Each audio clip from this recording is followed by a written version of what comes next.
Love that bottle, man. It's cool, right? It's very cool. Love the colors. I know, right? It's got the most awesome branding on it. And the Landlord there on the front. Welcome back to Beer Brackets, everybody. Today's a bit of a different episode. So you've seen us do many reviews on the channel, but we decided we're going to do something a little different. As you all know, Alessandro and I live in different countries. He's down in the US in Florida. I'm up in Canada. And so if we're going to be reviewing a beer together, we need to both be able to get it.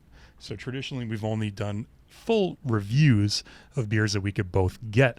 And then, in episodes like the Beer Brackets of the Month and other special episodes, we talk about beers that only one of us could get. We're going to do a nice double review today. We both have beers that we wanted to talk about that the other one can't get where they are. So we're each going to review our own beers and come up with the scores and just smush them both together into one big review episode. And man, I'm excited. It's going to be fun, man. This is a new type of episode. In a sense, it's a review, but it's not really. It's more than a review, a double review. I know. And man, look at this beer. Look at this beautiful beer that I have for you today. This is a beer, and due to our beer analytics, the YouTube beer analytics, tell us that a lot of our viewers, or a good percentage of them, are from the UK. So I thought we had to represent this wonderful award-winning ale, Timothy Taylor's Landlord. And you've got a pretty cool beer today along with you that you're going to be reviewing too, right? I do, my friend. Actually, this beer I've never had before. I can't get too many beers coming from the UK, unfortunately. But this one here was one that I had been looking at for a long time, and I always thought, there's going to be a time where it's going to be perfect. And this is the time. Yeah. It's from the Orkney Brewing Skull Splitter. So, it's going to be quite interesting. I think we should each do a little introduction to our beers, and then we'll crack them open. We'll get into the reviews. As a gentleman, I will always let you start. Why don't you tell us a little bit about the Skull Splitter? Well, thank you so much, my friend. Always a gentleman and a scholar. It's from the Orkney Brewery. It's located on the Orkney Islands up in Scotland. Orkney, a scattering of jewel-like islands that could be called the crowning glory to our nation, with dramatic sea cliffs, historic churches and castles, and rich rolling landscapes. Interesting fact, first of all, it's Love a good Scottish beer. Yeah, right. It's a Scotch ale. Yeah. It's 8.5%. And I'm going to read the name because I'm going to butcher it if I don't. It says, the Skull Splitter is one of our strongest beers, named after Thorfinn Einarsson, the 7th Viking Earl of Orkney. So that's what it's named after, like a Viking Earl. A Viking Earl. I love a good Viking Earl. Yeah, it's quite interesting. So first of all, I haven't had a Scotch ale in quite a while. From the description on the website, it sounds very interesting. But another fun fact that I was reading while I was doing a little bit of beer research is that obviously they pride themselves of using water from the islands there specifically. And as we very well know, the water is a big and important component. Huge part. Yeah, so very, very excited to try this. And another thing that they point out, just not to go too long, but they point out how these islands have been inhabited for the good part of 5,000 years. So there's a long history of ale making on those islands. So I'm excited here tonight. 5,000-year-old beer Viking water. Yeah, right. That's crazy. That is epic. That is insanely. I had no idea when you told me about that beer. I did no research. I wanted to come in blind, and that is quite the special beer, man. That's awesome. Well, this one, I think if you are a resident of the UK or if you are a beer fan in general, you've probably heard of Timothy Taylor's Landlord. The brewery Timothy Taylor has been doing their thing for quite some time, since the 1800s, since 1858. This particular brew, they say, is based off a recipe from the 1950s, so it's slightly newer than that. And you see the name there. You might wonder, why would somebody name a beer after a landlord? Well, they had a competition to name the beer when it was rebranded from, I believe, it was their extra bitter, perhaps, but I'll put the name down here of what it was before it was rebranded, and the recipe was slightly changed. So they had a public sort of contest to name the beer, and the Landlord won. And you see my friend there, the Landlord on the front pulling the beer, right? So pulling the real ale out from there. We'll get into that in a second. And the real ale pump pouring out the pint of beer. But traditionally, the landlord is the pub owner.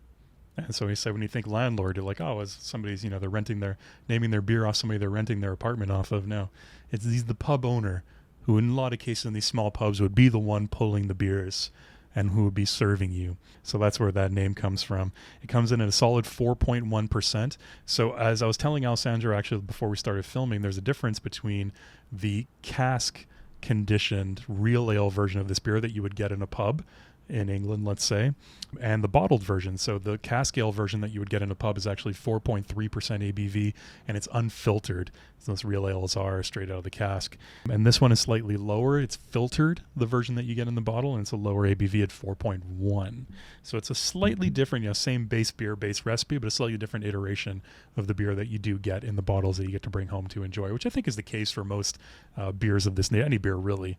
You bring it home in a bottle, it's slightly different than the one you get fresh out of a keg on tap. But in this one, there is an alcohol percentage volume, and of course, it's not bottle conditioned as the cask conditioned version is that you would get in a pub. So what's really cool about this, my friend, as you see in the back, it says it's won numerous beer awards, many, many world beer awards, and it's actually won the Supreme Champion Beer of Britain, an award given by CAMRA. So what does it stand for? Something for real ale? The Campaign for Real Ale.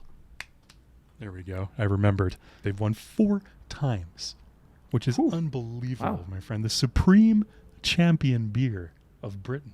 4 times. That's saying impressive. A lot. And if you want to learn a little bit more about CAMRA, we actually have a really good Inside the Brackets episode, which you can go check out. I'll put a link to it down below, where Alessandro gets into real ales. But man, I think right now we got to get right into these beers. Let's crack them open and let's get into this. Let's do it. Finally opening the Skull Splitter. One of the most beautiful things about beer, we've talked about this on the channel before, where beer is like traveling, right? And I think you could say that about a lot of different types of alcohol. You can probably say that about wine too.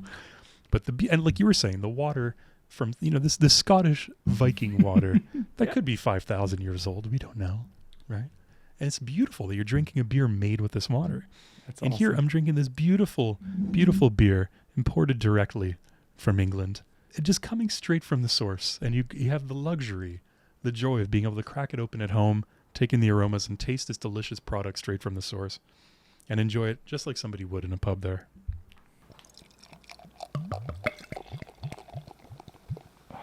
Beer ASMR.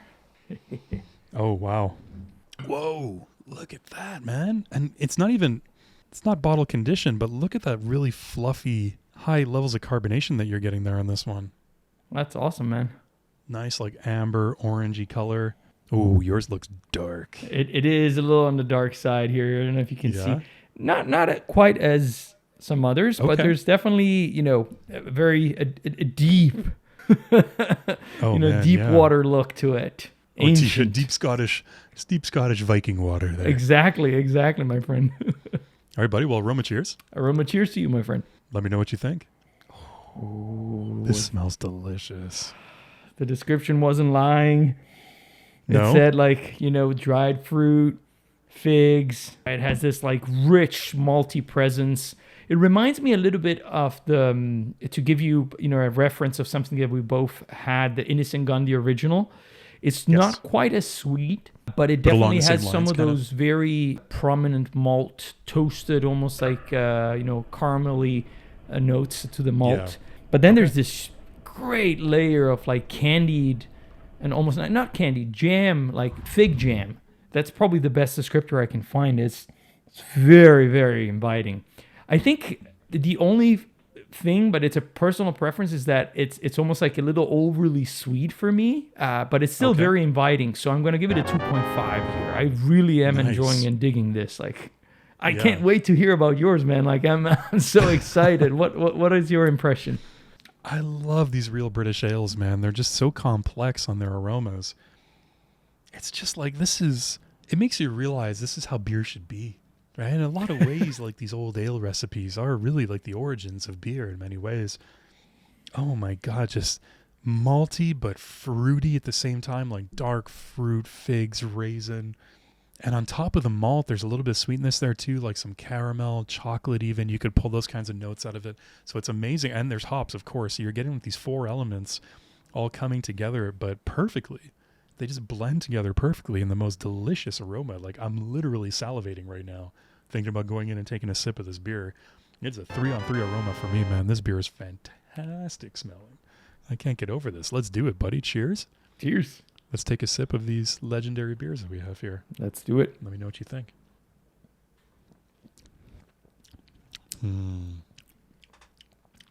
Oh.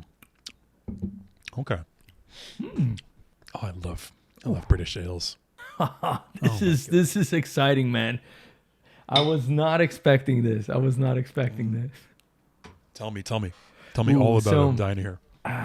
It's interesting because you know how I described like that sweet, rich jam presence, almost caramel. Like it makes it feel like it invites you in the glass, and it's delicious. Then you take this sip. At least there's not too much hop presence on the nose, but then you take this sip, and yes, there's that initial sweetness, but what's surprising is that it translates immediately to this very dried fruit character, rich dried fruit character. Really, really intense, almost like a walnut.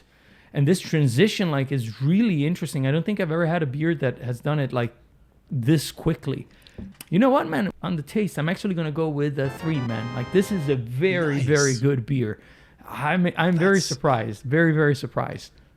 That sounds so complex and so delicious. I'm happy you're giving it a 3, so that means it's as good as it sounds, because damn, that sounds like you got a pretty good beer over there, buddy. I'm happy. I can't wait to hear about the rest of it. I wish I could taste it. I wish I could just reach through the screen and grab that beer and taste it. Now it's your turn to lure me in the Timothy Thaler. I know you said you've had this one before on a previous trip to London, right? Yes. When I went to visit like some relatives over there, I was lucky enough to try the cask version of it. The cask version. So you've had it as it's meant to be at the source. Just, suckling from the teat of the cask. Exactly. The landlord, pulling the cask from the cask. It's amazing that it's 4.1%. I love beers like this that are light, really, really light in body, but full of character and full of flavor, but still really just drinkable, crushable, as we like to say, and sessionable. The aroma is so full and rich that you expect the taste to be very sweet, very malty and stronger than it is, but the taste is so fluffy and light, and it's really hops, like strong on the hops. It's very bitter, and then everything that I described in the aromas is kind of like a little background note there, but enough to make you want to go in for another sip, because you get a little hint of like what I mentioned, the caramel, the chocolate, the malt, the dark fruit, little hints of that hidden behind the hops. You're like, oh, it's there. I want another sip. I want more of that. And it's just perfect.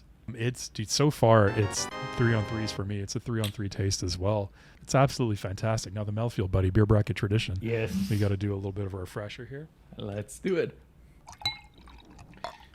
So your perfect beer streak's already broken, but now we have a little bit of an interesting situation, because if this winds up being a perfect beer for me, of course it's not going to be a beer bracket's perfect beer yet, unless you get your hands on it one day, review it yourself, and it could be a perfect beer.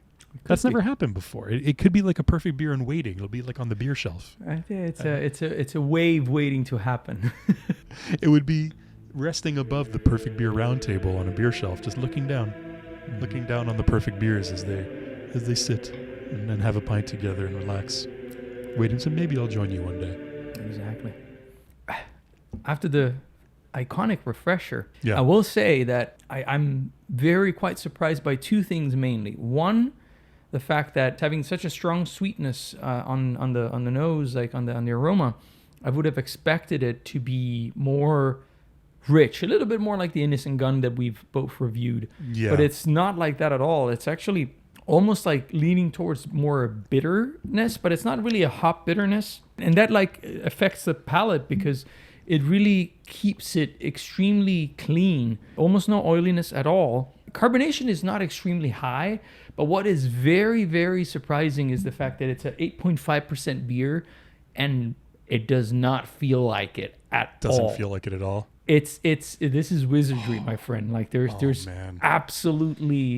absolutely no. I mean, you can obviously, there is a little bit of burn, but if you told me, gave me a glass of this and told me that it's 5%, I would believe you. Yeah, it's absolutely fantastically done. Like it's 3 on 3 on the mouthfeel, man. Like I'm really keeping it high here. Like this is quite special.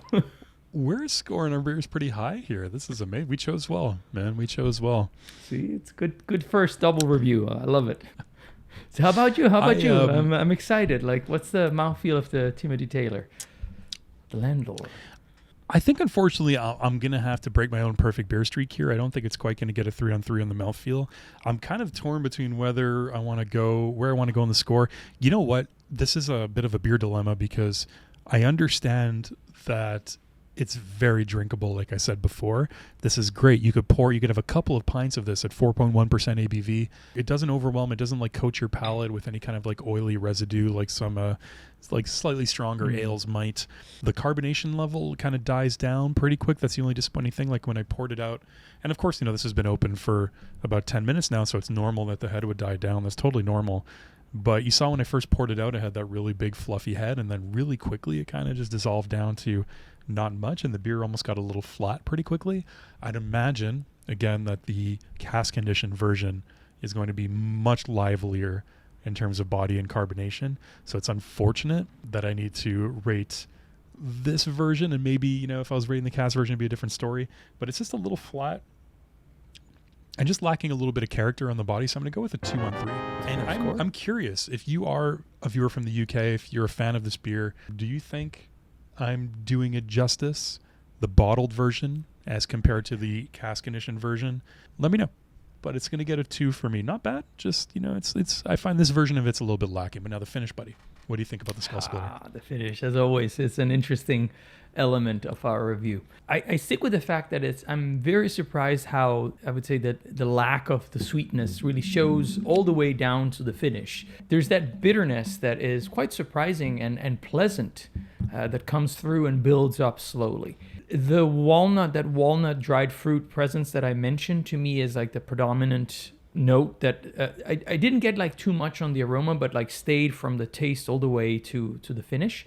Even though I wouldn't call it necessarily an alcohol presence, but there is a bit of a sour note that I associate with, beers that tend to have a little higher alcohol percentage, just not completely to my liking. So 2.5, still high because I'm really impressed by the overall character of this beer, considering also the percentage. How about you, my friend? How's the finish on that delicious Landlord? The hop presence is really what you get on the finish. It's almost like citrusy kind of floral hop elements that stay. Not much of the maltiness on the finish, which again is nice. It makes it crisp and refreshing and really easy to drink. I could see easily sitting down at a nice cozy pub, my friend, with you, for example, and drinking 2 or 3 pints of this it not fatiguing your palate at all. I can see that easily. But at the same time, the trade-off with that is that it's lacking a bit of character on the finish. There isn't much to speak of aside from that nice sort of citrusy floral hop element that's there, which is really nice. I would like another element to come to play. So I think I'm going to stick with a 2 again. Very good, but just lacking a little something. So now, my friend, as an overall beer experience from beginning to end, what do you think of the Skull Splitter? So Alessandro's his first lone beer rating. The first lone, that's a big one, man. Like we've since the beginning of the channel, like we haven't done this. It's a new era here opening up. New territory. So with this beer, obviously, like I said, I never had it before, so I'm quite surprised in one way. Obviously the story and the legends are very compelling, but maybe just like thinking about other Scotch ales that I've had, I will say that it's quite impressive. I think I'm going to land with a 2.5 because it doesn't make it all the way up to the 3. The 3 is like, it's like the category that we reserve to something that is very, very special. So, but still 2.5 is like quite impressive. Yeah. Quite impressive. So it is. I could see the cask conditioned version of this being a 3-on-3 beer experience easily. I can totally see that. The bottled version, I find, again, the mouthfeel slightly lacking, finish a little bit lacking. As an overall beer experience, I might take it down a little bit, but it's still an extremely quality beer from beginning to end, and it's an enjoyable experience. I'm maybe about halfway through the beer now. It still has a fantastic aroma. I'm still really enjoying every sip to the maximum. So you know what? I think I'm going to agree with your score. I think I'm going to go with a 2.5 as an overall beer experience for the Timothy Taylor bottled version. It's a great beer. If you're into ales, if you're into, let's say, the pale ale style, something with a little malty and hoppy, if you can find this beer on your beer shelves, definitely go for it. You're not going to be disappointed. It's sessionable, low in alcohol at 4.1. It's delicious. Fantastic beer experience, my friend. Calculating our first ever individual scores on beer brackets for Alessandro, it came out to a 4.5 on 5 for the Skull Splitter, which is an outstanding beer in our beer rating system. For the Timothy Taylor's Landlord, for myself, it came out to a 4.16 on 5, which is an excellent beer in our beer rating system. And oh boy, was this an excellent beer. Thank you so much for joining us, everybody. Cheers. Thanks for popping in. The Beer Brackets Pub and having a beer along with Alessandro and I. Let us know down below if you tried the Skull Splitter. Have you tried Timothy Taylor's Landlord? What do you think? What do you think about these beers? What would you have rated them? No matter what. You do, don't forget to click that beer bell Exactly. down below. And to close your beer brackets. Both those things. Both those. If you don't click the beer bell or close your beer brackets, the beer universe is going to implode. And frankly, the beer gods are going to be very unhappy with you. So please don't do that. Do both. We'll see you next time in the pub, everybody. Cheers.